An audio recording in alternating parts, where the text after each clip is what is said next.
Rahu and Ketu are one planet with two projections. They are also known as the dragon's head, Rahu, or the north node of the moon. The dragon's tail, Ketu, or the south node of the moon. That they're two parts of the same entity.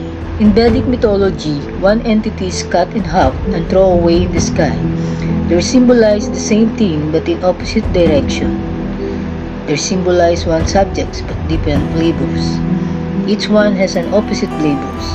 They move like planet, so they call it as a planet. They're considered planets at all. It's because they cause eclipses. That's their visible effect and move like planets. Because the point where an eclipse possible, the sun and moon line up, will move gradually throughout the year. So they move like planets and they're visible like planets. So we think of them as a planet. Now all the symbolism of Rahu and Ketu come from this fact that they cause eclipses and what they're like. You'll understand what Rahu and Ketu are. The nodes Rahu and Ketu are the most powerful of all the planets, for they cause the eclipse of the luminaries, the sun and the moon. Rahu represents the cycles of birth and death, into and out of this world. Rahu and Ketu are the indicators of destiny and fate, symbolizing our entrapment in this physical plane. These shadow planets control us by our desires. Our desires are our karmas. Our destiny is to release the chains this world has come upon us. It is like the serpent's bite. Rahu is the head that is consumed with the thinking mind. The mind separated from the senses creates illusions, and Rahu is the indicator of all the illusions. Rahu has the nature of a serpent. It poisons you to the illusion of this world. It is our desires that keep us incarnating here. Ketu is the quality of knowing without the thinking mind. It is the perception of spiritual insights that lead to enlightenment. Ketu's function is to cause inner turmoil so that the soul will seek the true essence of individual. Ketu can give a feeling of helplessness, self-doubt, and lack of confidence. Through humiliating experiences, one becomes humble. Ketu is a fiery force that can cause accident and injury. Ketu is the character indicator for the outcast in society, ruling over other worldliness. Ketu also the indicator of loss and indicates death. Rahu rules our intense desires that bring us into this life. It can rule addiction, for it gives but with a price. Rahu rules the extremes of life and problems, consequences, and attachments to the materialistic world. Rahu rules obsession and compulsions. It deals with fear. It is about addiction, poisons, alcohol, and drugs.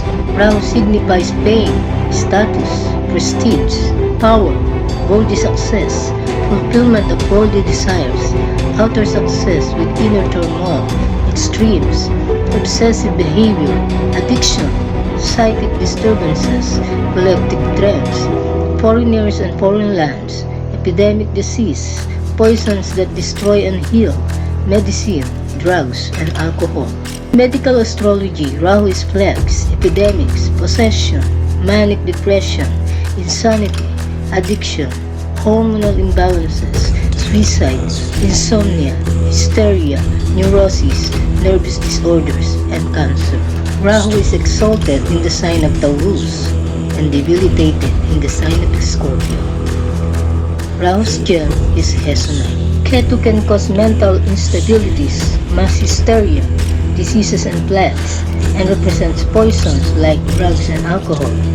Both Rahu and Ketu can also be drugs or poison that heal. Ketu indicates loss, negation, lack of confidence, self-doubt, fantasies, confusion, indecision, illusion, drug addiction and alcoholism, psychic influences, fire, injury, death, spiritual insight, liberation, perception, and wisdom.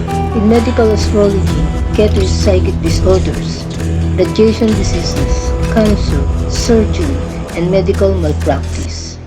Ketu is exalted in the sign of Scorpio and debilitated in the sign of Taurus.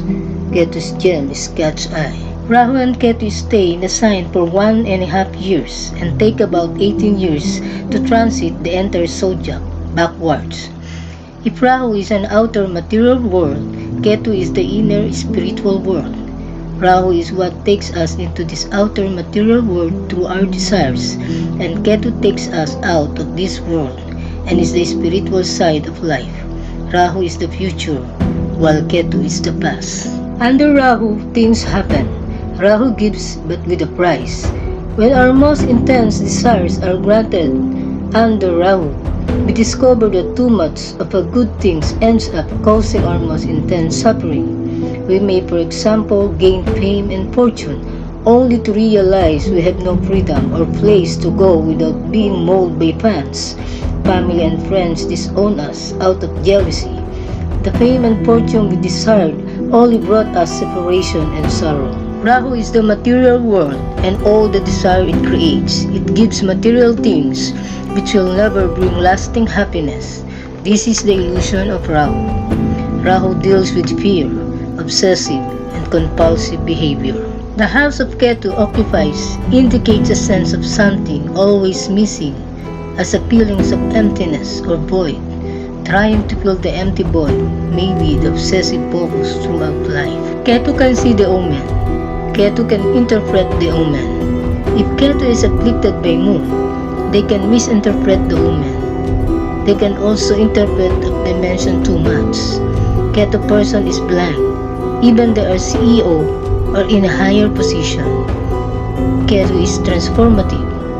The person will always transform in their whole life. Any planet with Rahu will be magnified greatly in the chart, as Rahu will take on the quality of the planet it is next to.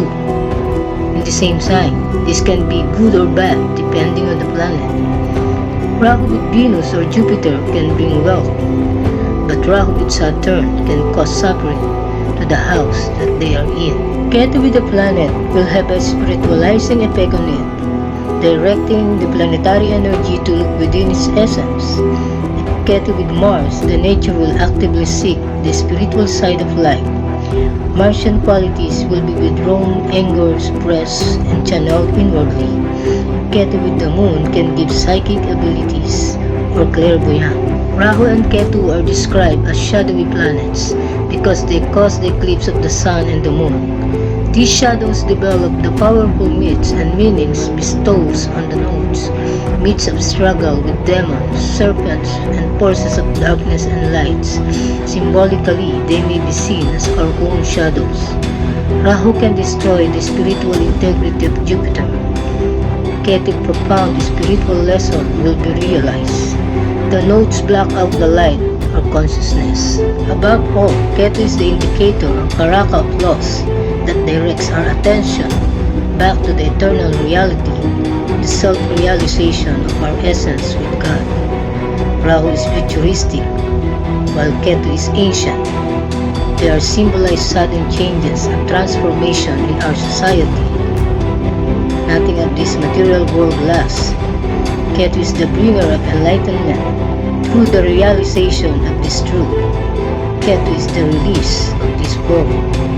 Rahu is our entrapment, and Ketu is our final liberation from the karmas of the soul. Rahu will give things, but always with price. Ketu will take away, but gives the gift of seeing or enlightenment.